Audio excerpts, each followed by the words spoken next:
Hey there, West in the World. This is our final review video in this first quarter of the class, prior to Tuesday's exam, and following this morning's lecture on absolutism. So as you're getting ready for that exam, let me offer you a few thoughts about how you should be thinking. The core question we introduced, or the core concept we introduced this morning, was the idea of political legitimacy.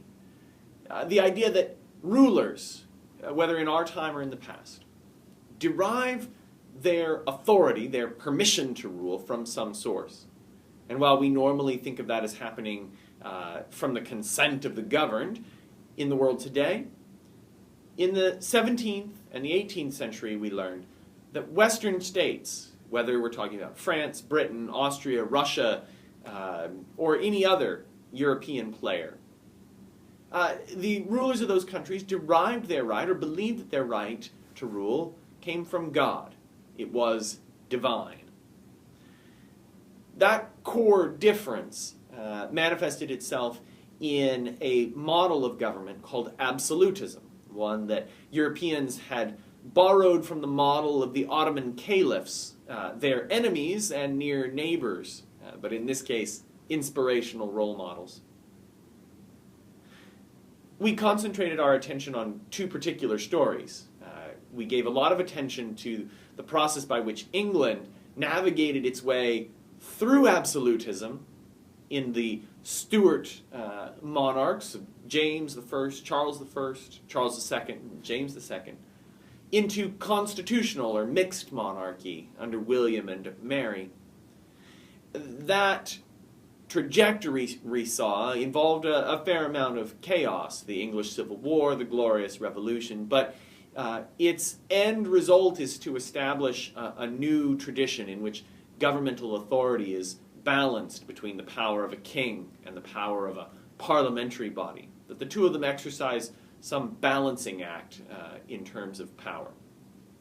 The other case, the more typical case really, is that of France, where we learned about a little bit about the life of Louis XIV, France's longest reigning ruler, and by just about any measure, its most influential.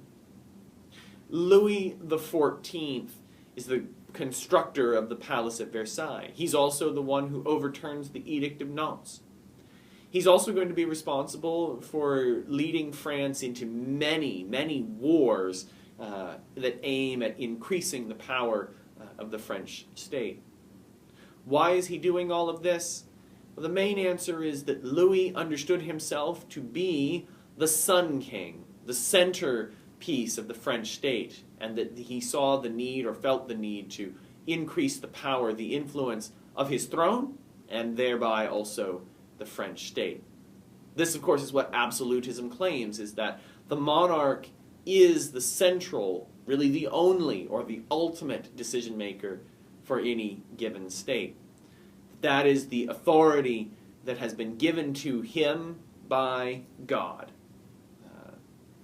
This model of government produces, in some cases, stability and sometimes relative wealth for particular states. In the long run, we're going to learn, it's going to put severely taxing pressures on these societies and lead, in the end of the 18th and the beginning of the 19th century, to significant upheaval.